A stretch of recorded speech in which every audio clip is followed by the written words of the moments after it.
Chinese occultism. It has pretty much everything you would expect. Practices and beliefs spanning from alchemy to divination, spirit communication and magic. And indeed, from ancient times, the Chinese people have sought to discern the hidden forces at work in our world and to influence their fate through ritual. But unlike the Western concept of the occult as something secretive or forbidden, in the Chinese context, these practices were often just part of mainstream life. Emperors consulted oracles, Daoist sages pursued immortality, and even the villagers prayed to local gods for protection. So today we're going to have a look at Chinese occult traditions, from the earliest origins up to the modern day. We'll talk about the key figures who shaped their development too, and the diverse regional manifestations. Perhaps you're not familiar with literati figures like Songling and Hong, but you certainly will be by the end of this, and I think you'll be able to hold your own in a conversation about the topic, perhaps surprising a few people who are interested in it too. Now, all that being said, allow me to issue the customary good-mannered welcome. If you are new to the channel, I do invite you to click that subscribe button and leave a like and a comment. It really helps push us out in the algorithm. Now, this video is completely uninterrupted, ad-free for your viewing pleasure. That's pretty good, isn't it? Well, we managed to do this because we are supported not through YouTube ads, but by the kind donations and support of those on Patreon YouTube members.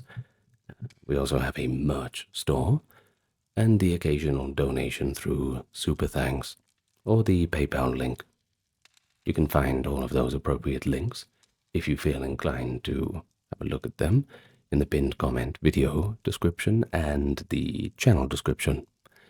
Now, with that being said, let's get to the topic at hand. Chinese occultism.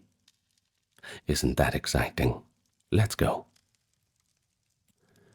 Now, of course, you know that China is a very ancient culture. They always talk about their history going back 5,000 years, and indeed, that is quite a legacy. And the earliest evidence of Chinese occult practice goes all the way back to the Shang dynasty. Now, that is traditionally 1600 to 1046 BCE, and that was a time where religion and rulership were deeply intertwined. Shang kings and their ritual specialists engaged in oracle bone divination. I've done a full video on it, but we'll discuss it just briefly now. It is the quintessential occult practice of the Shang dynasty. It's a form of pyro-osteomancy, osteomancy meaning bone, so bone magic, in which questions to the spirits were inscribed on turtle plastrons or ox scapulae, and heat was applied until the bone cracked. Now, it was the pattern of the cracks that was then interpreted as a message from the ancestral spirits, or the high god Di, or Shang Di in Chinese. Now, the supreme deity of the Shang pantheon, that was who they were asking. These inscriptions reveal an organized system of communication with the unseen world. The king, or a priest on his behalf, would pose questions about anything from warfare to harvests, weather, or childbirth, to seek answers from the spirits. And the process was quite meticulous. Small pits were carved into the bone, and a hot rod was inserted to produce cracks. And diviners would read the resulting lines as either something auspicious or ominous, and then, of course, make decisions regarding what to do next. Often the divination record was annotated with the actual outcome, indicating a desire to verify the spirit's guidance. It could be quite simple, either a yes or a no. It's quite rare that we have detailed descriptions of what happened next. In any case, Shang cosmology was fundamentally ancestral and animistic. The royal house venerated a hierarchy of ancestral spirits and nature powers under Shang Di, who wielded control over natural phenomena and human destiny. It was within this worldview that disasters or blessings were not random, but reflected the will of gods and ancestors. Maintaining harmony with these forces required constant ritual labor. Sacrifices of animals and occasionally humans, I'm afraid, were offered to please ancestors and deities, and elaborate state ceremonies punctuated the calendar. But divination was not mere fortune-telling.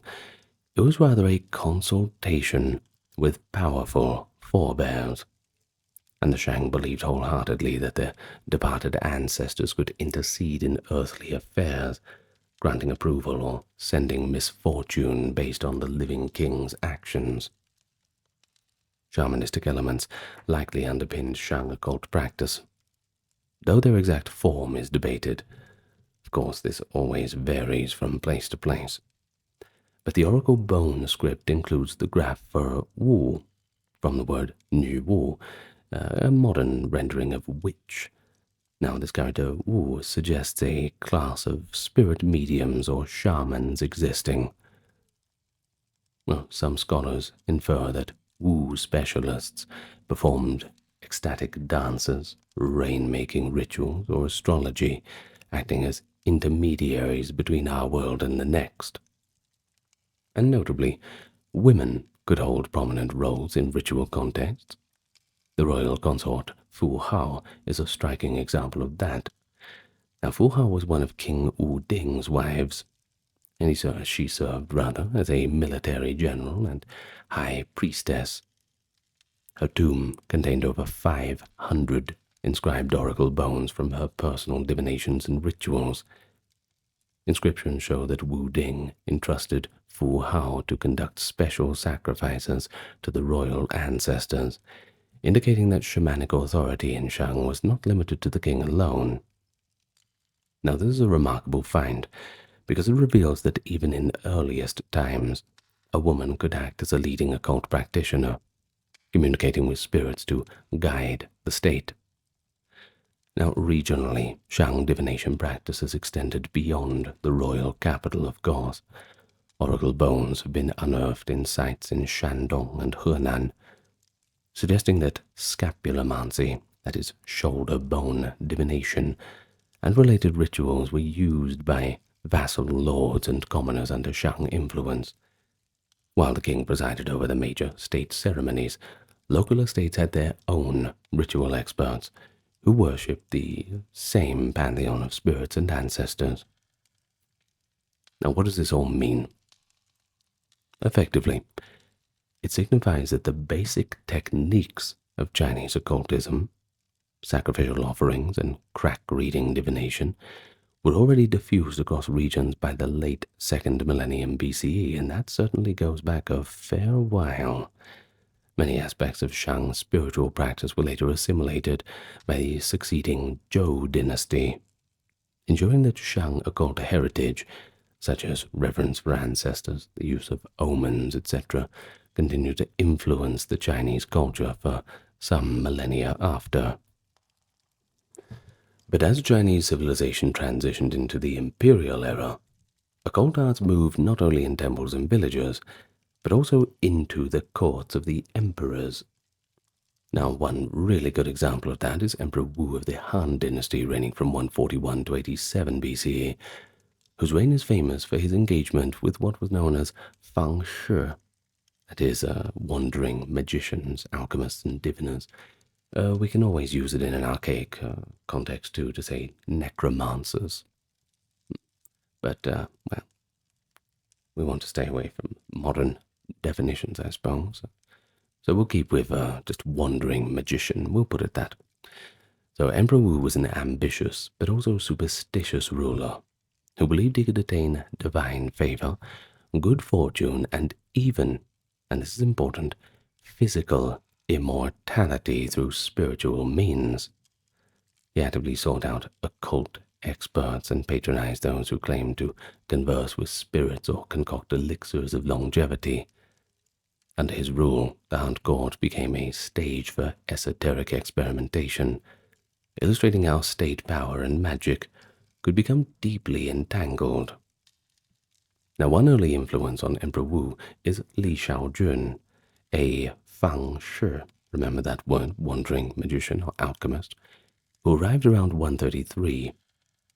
Li Shaojun convinced the emperor that by performing certain ancient rites, such as special sacrifices to the stove god and practicing bigu, grain avoidance fasting, he could prolong his life, citing the mythical Yellow Emperor as an example. Swayed by such counsel, obviously Li Shaojun was quite a good talker, Emperor Wu introduced new state rituals. He conducted the grand feng and shan sacrifices on Mount Tai, ceremonies made to honor heaven and earth, in hopes of emulating sage kings and securing the mandate of heaven for his reign. He also began worshipping esoteric deities like Tai Yi, the Great One, on feng shui advice. The emperor's quest was quite relentless. He even ingested potions of crushed jade and morning dew, a spiritual tonic that Li Shaojun recommended, until he fell severely ill and had to stop. Well, this episode of drinking elixirs made from jade shows a very real physical risk that accompanied the pursuit of occult knowledge. Somewhat ironically, those people who were pursuing immortality ended up dying from the pursuit itself. Now, Emperor Wu's court attracted a succession of self-proclaimed magicians with mixed results. Not everybody could be as convincing or have that expert knowledge like Li Shaojun, but, well, they certainly tried. It was more about convincing the emperor than anything else having any real effect. Well, the emperor employed men who boasted of making elixirs or summoning spirits, and for a time he was taken in by all of this. One court sorcerer, for instance, staged a spirit apparition that impressed Wu but was later exposed as a fraud, leading to the humiliated emperor to order the charlatan's execution. Bad luck. Well, it was a pretty big gamble. I suppose it didn't pay off for him. And yet, Emperor Wu remained undeterred. His most famous occult advisor was Luan Da, a charismatic sorcerer from the southern state of Yue, who professed to know secrets of immortality. Luan Da claimed he could communicate with celestial beings and obtain an elixir of eternal life. Delighted by these promises, Emperor Wu showered Luan Da with riches and honors, elevating him from a commoner to a marquise, and even marrying him off to a princess, all within a few short months. Things were certainly looking up for Luan Da.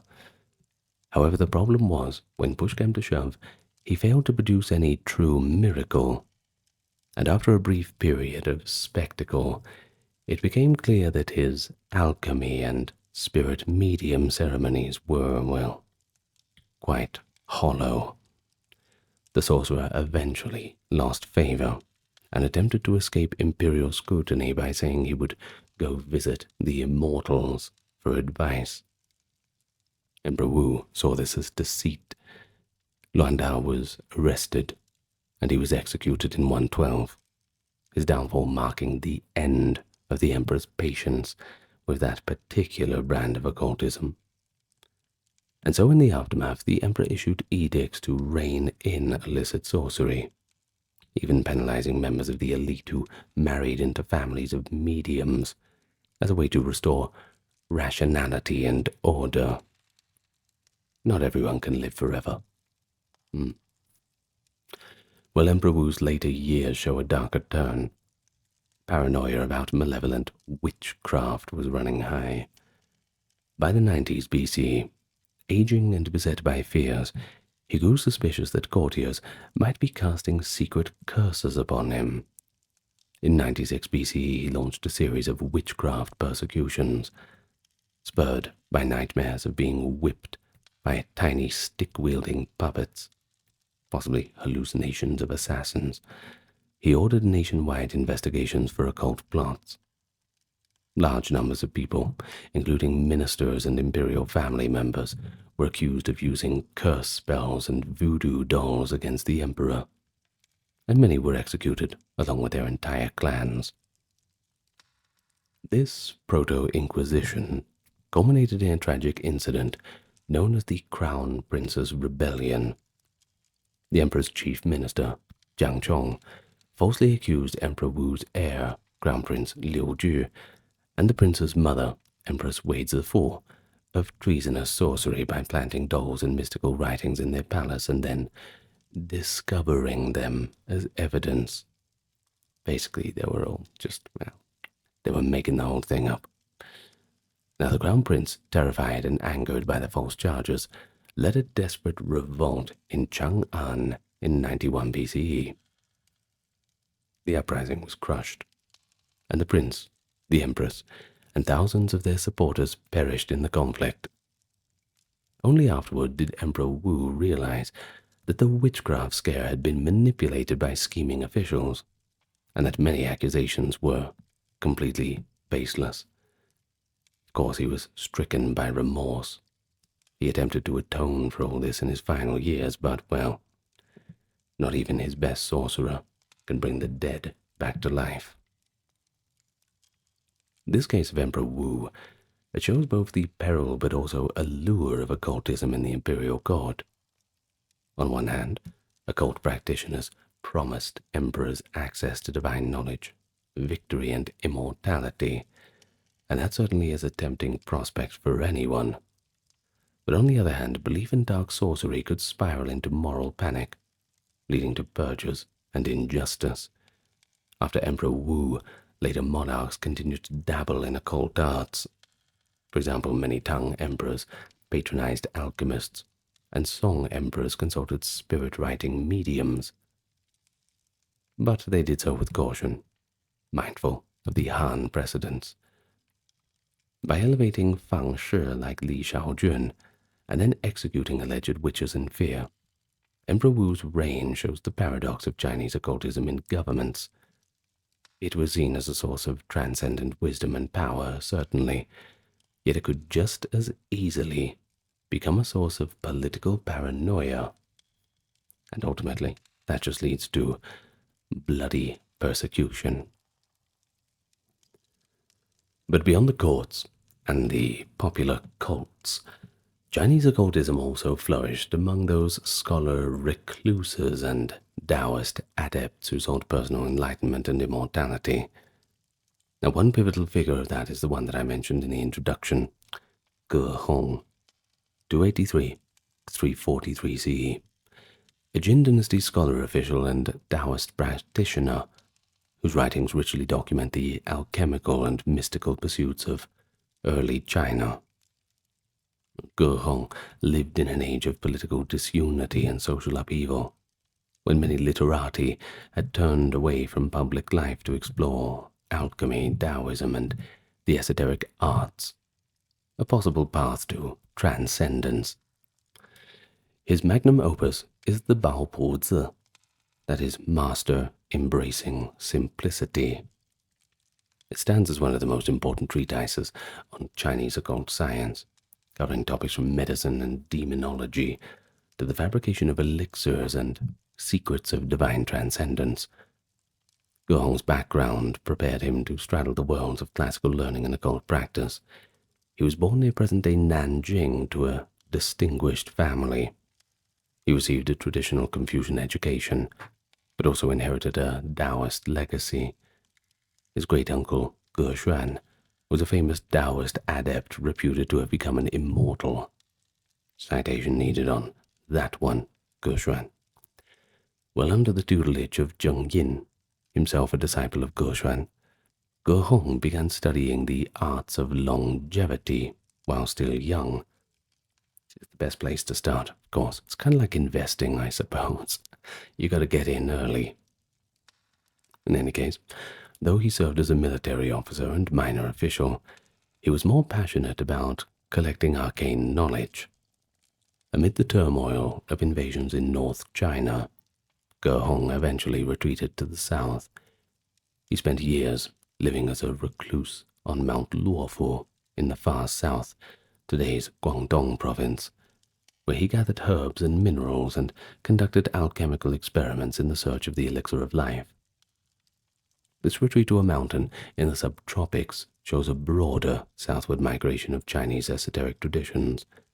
By Ge Hong's time, the locus of Daoist activity had shifted somewhat to southern and inland regions.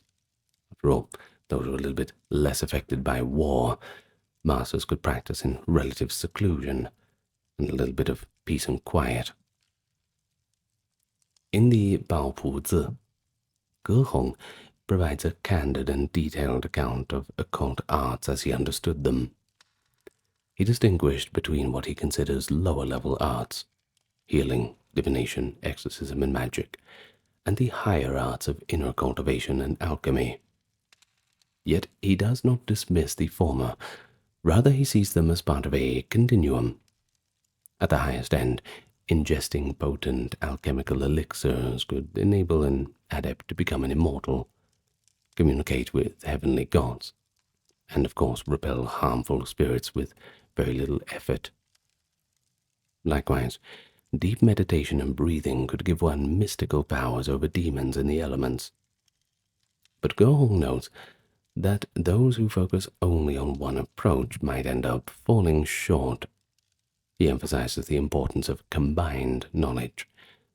A true Daoist adept should understand medicine and herbs, be able to craft talismans, charms, know exorcistic prayers, practice sexual cultivation or breathing exercises, and pursue alchemical formulae, integrating the best methods of each school for maximum benefit. Now, the text of Ge Hong brims with practical recipes and anecdotes. He records how wearing certain minerals or amulets can ward off demons and wild spirits when traveling in dangerous mountains. For instance, one passage advises guarding the one, that is, focusing on the true spirit within, as a form of meditation so powerful that, quote, in a demon's shrine in a plague-infested land, within a tomb or tiger's lair, if you hold the one, no evil will harm you. He also describes the usefulness of talismans. For example, a figurine of a certain shape or a specific herbal pill that, when carried, makes venomous creatures flee and renders one invisible to Yao Guai, that is, monsters, essentially. Well, these details illustrate that protective magic was not superstition in Ge Hong's eyes, but rather a rational precaution for those engaging with the spirit world. Ge Hong even explains that many aspiring alchemists died or fell ill because they neglected the minor arts, trying to build the roof before the foundation, I suppose, lacking the charms and rituals to shield themselves from mountain demons or alchemical toxins. They perished before achieving their immortality. Thus, in Ge Hong's view, mastery of the occult required both lofty spiritual discipline, but also down-to-earth magical know-how. You have to take the appropriate steps. Can't just rush into things.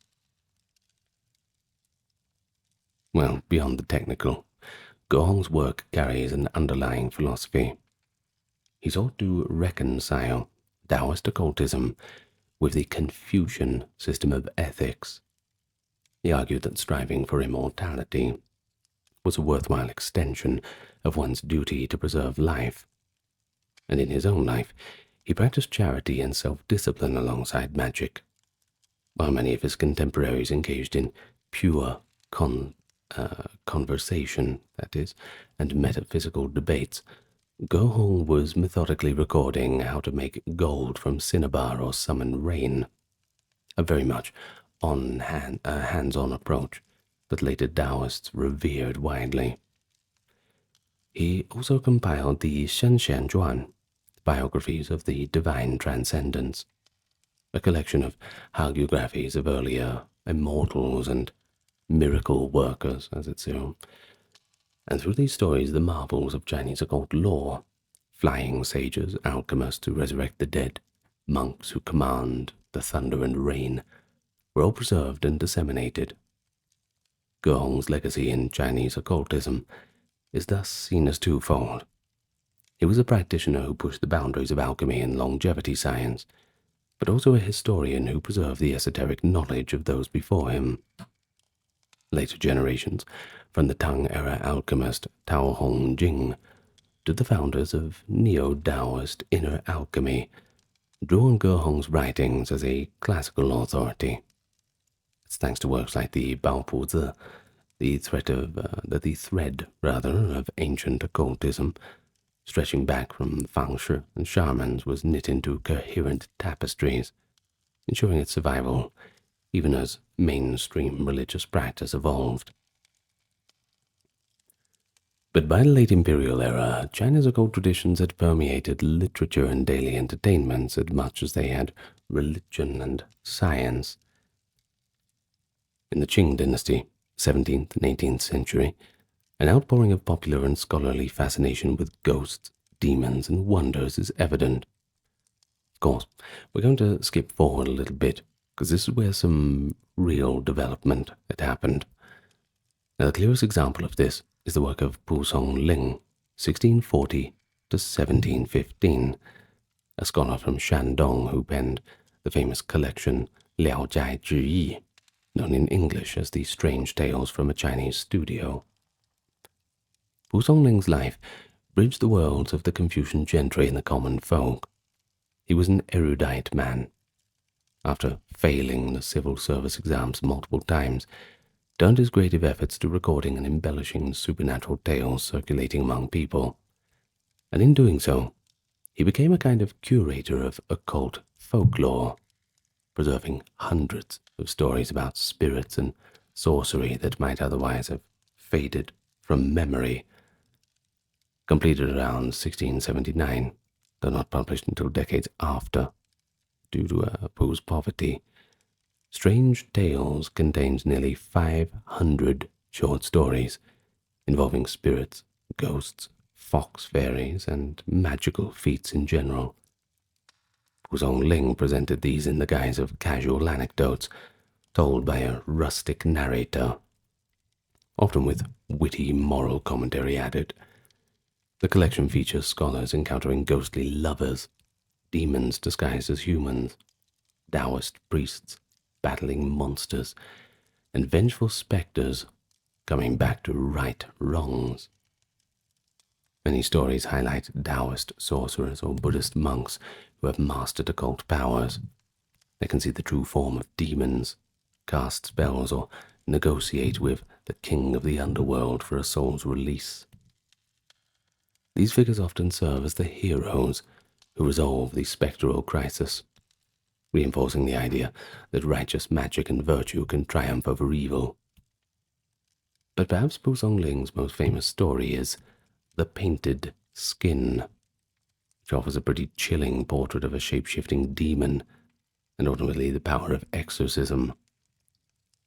In this tale, set in Pu's home province of Shandong, a scholar named Wang gives shelter to a woman he finds on the roadside, feeling pity for her situation. But unknown to him, she is actually a demon, wearing a painted human skin to appear as a lovely maiden. The demon seduces Wang and stays in his home. One day, a Daoist priest passing through warns Wang that an evil spirit is present, but Wang initially dismisses it. Peeking through a window, Wang then sees the girl in her true form, a green-faced ghoul painting a human skin to put on. Rather horrified, he realized he's actually taken a monster into his house. He seeks out the priest for help, and the priest gives him a protective charm to hang above his door. But when the demon sees it flies into a rage and kills Wang by ripping his heart out before fleeing. Did not go the way that Wang planned. As for Wang's wife, she is devastated, as she pleads with the same priest to save her husband. the Daoist priest tracks the demon down, which had been hiding as an old woman, and confronts it. After a fierce fight of magic and swordplay, he slays the creature, beheading it with his wooden sword and rolling up the foul-painted skin it had worn. But as for Wang, he's still dead.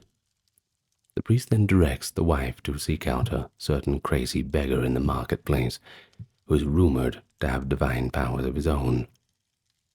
This ragged madman, after much cajoling, finally spits onto the ground, producing phlegm that miraculously transforms into a new human heart. The wife places the warm, throbbing heart back into Wang's chest, and lo and behold, he is restored back to life.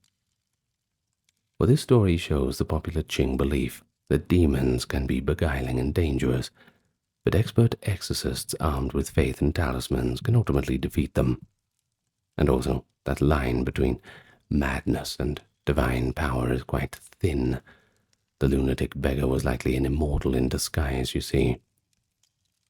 The story of painted skin became so well known that its title entered the lexicon as a term for a deceptive facade masking evil. The collection of Songling is significant, not only as literature, but as a social document of occult beliefs in his time. It suggests that even as Neo-Confucian orthodoxy outwardly condemned superstition, the populace and many scholars privately indulged in strong fascination with the supernatural. Songling often sympathizes with marginalized spirits, like wronged ghosts, lonely fox fairies, and subtly critiques human folly and corruption through his tales. For example, corrupt officials or faithless lovers often meet poetic justice via ghostly intervention in Liao Jai. Meanwhile, virtuous and brave individuals who show compassion to spirits are often rewarded, implying a cosmic moral order where the occult is a means of recompense beyond human courts. Pu's own voice sometimes intrudes to praise a character's piety, or to wonder at the mysteries of heaven, and this gives a sense that the occult phenomena was woven into the moral universe of the late Ming and early Qing period. The influence of Songling and strange tales on Chinese culture has been enduring, of course. The stories are retold in opera, woodblock prints, modern films, keeping alive images like the gentle ghost maiden or the fierce demon-hunting priest. Songling himself has been called the, quote, Hans Christian Andersen of the East for his role in elevating fantasy tales to classic status, and thanks to his work, later generations can enjoy and continue to learn from the vast repository of Chinese occult lore, from the etiquette of interacting with fox spirits to the proper methods of exorcism and spellcraft. So in the context of our guide today, Songling represents how the scholarly tradition engaged with the occult not by practicing magic but by narrating it. His work bridges that gap between the learned and the popular, a literati masterpiece that faithfully preserves folk occult tradition through his ironic, humane, and imaginative stories. We see the final centuries of imperial China still dancing with ghosts by candlelight, even as modernity marched forward. Of course, China's vast size and cultural diversity gave rise to significant regional variations in occult practice. Different areas developed their own emphasis. For example, the South became famous for spirit medium cults and shamanic healers, while the North saw more organized sects and communal temple rituals. There were also contrasts in the popular pantheon and ritual styles between provinces, and understanding this regional diversity shows that Chinese occultism was never monolithic. It was always adapted to local traditions, geographies, social structures. So in the southern coastal provinces, so we're talking about Guangdong, Fujian, Taiwan, spirit mediumship had long been a prominent feature of folk religion. Here, the typical occult specialist is the Ji-tong, literally a divining youth, also called Tang-ki, serves as a mouthpiece for the gods, effectively. Now, Tang-ki, by the way, is a term from the Fujian dialect, Minan Yu, as it is called. Now, they're usually adult men who are said to be chosen by a deity to be possessed. When they enter a trance, they are regarded as temporary incarnations of that deity. During village festivals or healing ceremonies, a Tang-ki sits before an altar, surrounded by incense and beating gongs, and gradually works himself into an ecstatic state, eyes rolling back in his head, body convulsing, voice lurching into strange tones.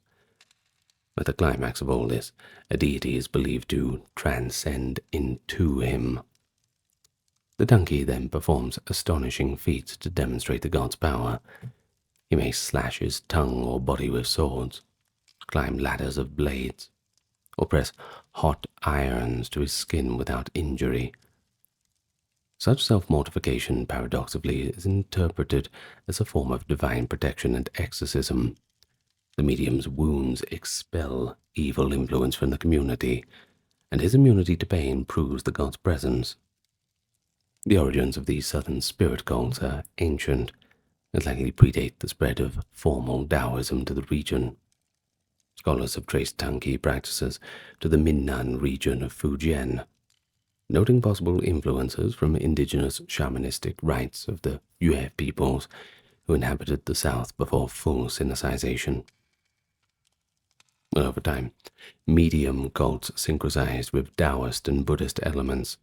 For example, a Tang-ki shrine might honor a local deity, such as a martial guan or a princess deity of a sort, but also display images of the Daoist three pure ones on its main altar. In a typical ceremony, the layout of the Tang-ki's tent is aligned to cardinal directions and cosmic order, with altars dedicated to heaven, the underworld, and the five sacred armies arranged in a symbolic map of the cosmos. And this shows how folk trance mediumship incorporated into the greater Chinese cosmological pattern. Southern spirit mediums often act as healers and exorcists for their communities. People would come to the Tang-ki seeking cures for illnesses believed to be caused by ghosts or unseen malign forces. The medium, in trance, would write talismanic inscriptions in red ink, or even in his own blood, and these charms are burned and the ashes drunk as medicine by the patient. Alternatively, the Tang-ki might violently whip himself, or wrestle with invisible entities, claiming to chase away the demon inflicting a sick person. The tangible intensity of these rituals made them very popular among ordinary folk, who might not understand the classical liturgies of Buddhism or Daoism, but could viscerally appreciate a performance where the gods show up, in person, I suppose, via a neighbor's body. And because of this grassroots appeal, Tang-ki cults thrived through the late imperial period, often outside the control of state or more orthodox Daoist and Confucian temples. Now, to northern China, their occult practices historically took a somewhat different shape. In the north and central plains, villagers tended to focus on communal worship of tutelary deities rather than individual trance mediums. A typical northern village, with residents of multiple surnames, might have a village temple dedicated to a protector god. For example, the Dragon King for rain, or a local guardian dubbed the village lord. Religious events were managed by temple associations, and rituals were led by ritual masters, who often inherited the role through family lines, hereditary matters, this kind of thing. These masters were well versed in liturgical texts, performing exorcisms or fortune-telling using scripts and invocations that had a more Daoist flavor. Though many were not formally ordained, instead of wild spirit possession, northern ceremonies were more scripted.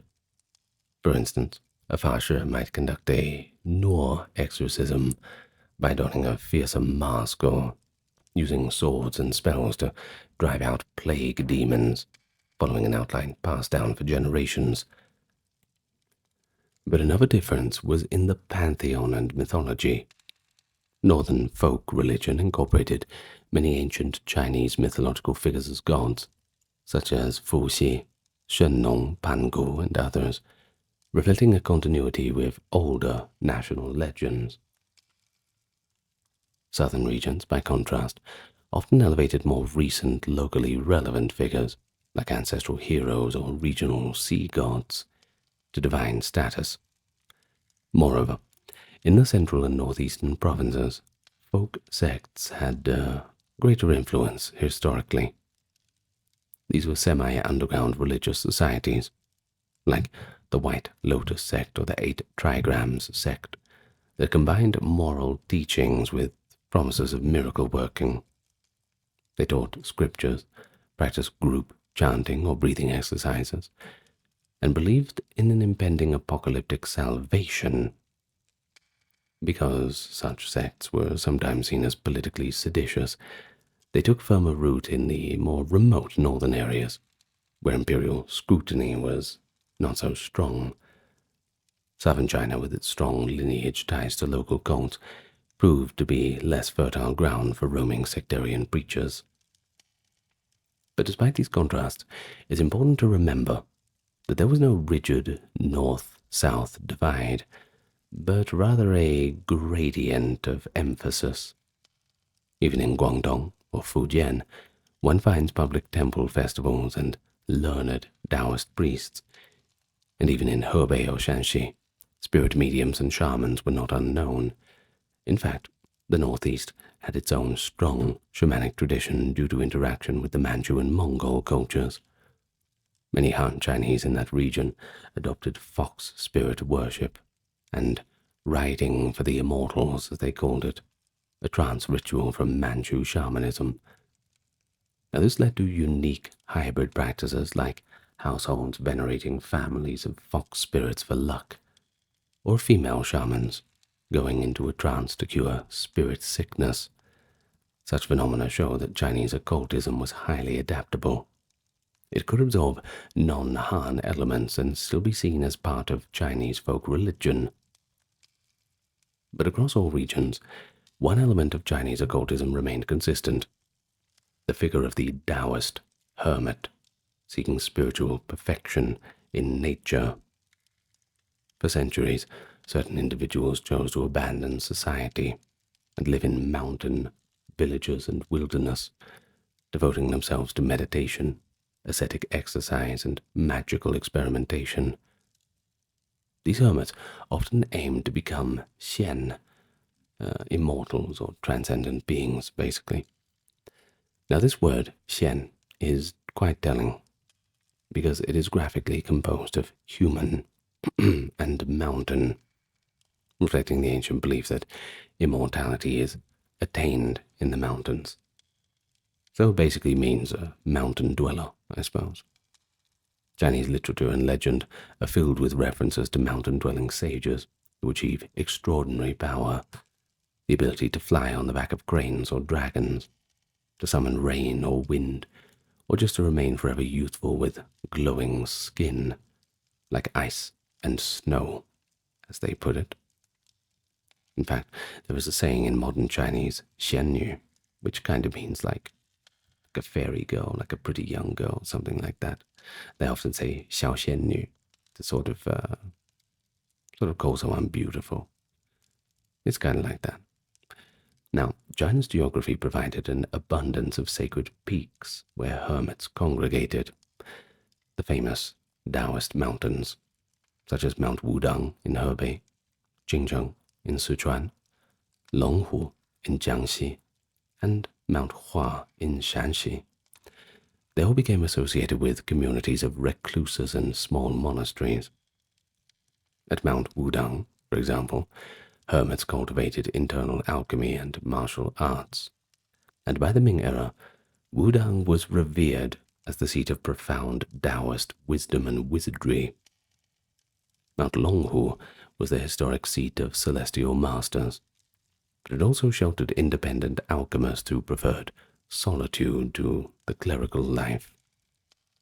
Travelers' diaries from the Tang and Song period sometimes mention encountering eccentric hermits. One might describe an old man in tattered robes living in a cave who dispensed herbal cures, or a bearded ascetic who spoke in cryptic poetry about the stars. The practices of hermits, of course, varied, but accounts like that fed the popular imagination and inspired others to take up the hermit path. Some were primarily alchemists, tending furnaces in secluded grottos in hope of creating the golden elixir. Others practiced extreme meditation regimes, for instance hanging upside down from trees or sitting motionless for days to overcome the limitations of the flesh. Fasting from grains, we mentioned bigu, consuming only wild plants and dew. That was a common technique to purify the body. And many hermits were also adepts of medicinal and magical arts. They knew which mountain herbs healed illness and which talismans warded off the tigers or the spirits of the wild. While attaining longevity was often just as much about avoiding dangers, natural and supernatural, as it was about divine intervention.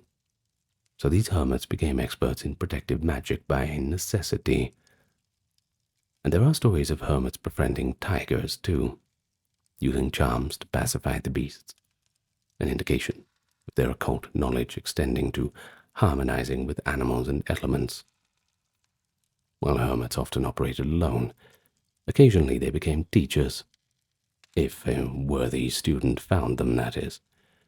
The Quanzhen school of Daoism in the 12th century began when the founder, Wang Chongyang, who had lived ascetically in a tomb, came out to teach a small group of disciples the secrets he had learned. Those disciples, the famous 7 realized ones, spread Wang's teachings and even garnered patronage, showing how hermetic wisdom could flow back into society in organized form. But generally, however, the hermit tradition emphasized personal enlightenment over institution building. It persisted through the Qing and into the 20th century. Even today, one can find a handful of modern hermits in the Yongnan or Wudang Mountains continuing this age-old quest. The allure of the mountain sage in Chinese culture is a testament to the value placed on direct mystical attainment. No matter how sophisticated or urban Chinese civilization became, it always honored the ideal of the wise hermit, a person who communes with the Tao in the quiet of the mountains. But in the context of occultism, these hermits ensured that exploration of the unknown went hand in hand with spiritual discipline and philosophical depth. They reminded society that beyond the village mediums and court astrologers, there was another path, that solitary pursuit of transcendence, as ancient as the legends of the Yellow Emperor seeking the Isles of the Immortals. So how do we sum it all up, I suppose in its many forms, the Chinese side of occultism has been a continuous thread woven throughout China's history, and it goes all the way back to those Bronze Age diviners at Anyang, to the storyteller mystics of the Qing dynasty tea houses. I suppose we've seen how deeply the Chinese have engaged with the other side of things, seeking knowledge of destiny through the cracked bones and yarrow sticks, striving for immortality with elixirs and breath exercises, even negotiating with ghosts through mediums and magic. Well, we certainly have a civilization attempting to harmonize the earthly realm with the spiritual, and crucially, what Westerners might label occult was not necessarily a secret or marginal thing in China. It often stood at the center of public life and imperial policy, provided that it aligned with broader cosmological principles and ethical norms, of course. Now, a consistent theme is the interplay between the official acceptance and private practice. At times, as under certain Han, Tang, or Song rulers, occult arts like alchemy, astrology, and geomancy were endorsed and funded, leading to the new synthesis of science and magic. At other times, fervent Confucian administrators managed to crack down on what they saw as superstition, driving esoteric practices into quieter forms such as folk rituals or literature. Yet the occult never really disappeared. It never has. It's still around, just in various forms. It has adapted. The shamanism of the Shang gave way to the refined Daoist theurgy of later epochs. The village sorcerers and sect leaders persisted under different guises, even as society rushed towards a more modernized state. And the regional differences, rather than tearing apart Chinese culture, just added layers of richness to it, testament to an underlying unity of belief that heaven, earth, and the myriad of spirits were all just connected, one grand tapestry of existence. But by the end of the imperial era, Chinese occult beliefs were deeply ingrained. Every village had its protective talismans and spirit tablets. Every city had temples for the restless dead and the gods of fortune, and educated men like Songling had absorbed ghost lore into the canon of respectable literature, which, of course, we can still enjoy today. Even as China entered the modern age, the legacy of millennia of occult tradition did not vanish. It survived in classical literature, in traditional medicine and feng shui practices, in seasonal festivals honoring the spirits, and in folk customs still observed in Chinese communities around the world.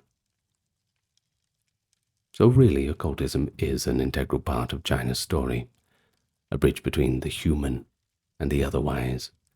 It provided people with the tools to understand misfortune and hope for miracles, to seek moral justice beyond human courts, and to strive for something higher than that ordinary existence, whether through whether through the kingly divinations of the Shang, the alchemical recipes of Ge, the ghost tales of Songling, or the entranced dances of the Fujianese Tangke. We certainly witness a common impulse to engage respectfully and creatively with the mysteries of the cosmos. That is the enduring charm of Chinese occultism. It is at once mystical and pragmatic, fearful and revenant, continuously reinventing itself while rooted in this ancient cosmology. And in the grand theatre of Chinese civilization, the occult's always been there, playing alongside the official doctrine.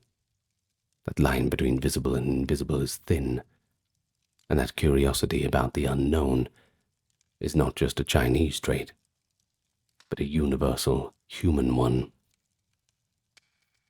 And that's where we end off our video today. Perhaps you're interested in whether it be Chinese history or the occult. You can look into whichever ones. I suppose I would advise you go read Songling. It's a good one. I mean, I would advise you go and read the I Ching, the Book of Changes, but if you don't understand Chinese, it's kind of, I don't know, it's not really much of a point, I don't think. Anyway, it's a very difficult read in Chinese. I will give you that, but reading it in English, I just don't see much of a point.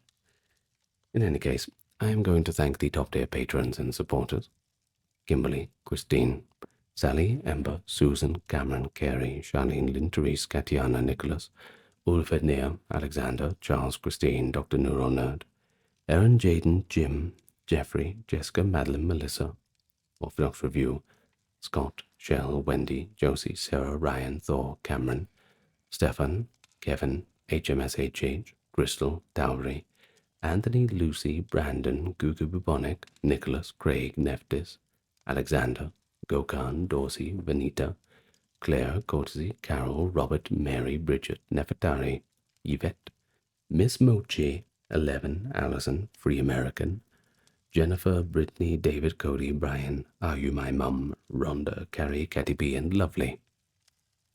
Okay, and that is it from me for today. I hope you've enjoyed everything. Certainly an interesting topic. Doesn't often get talked about it too much, at least not from a English perspective. But that's what this channel is all about, going into those less often talked about realms. In any case, good night, everyone. Lots of love to you all, and I wish you a magical evening. See you next time.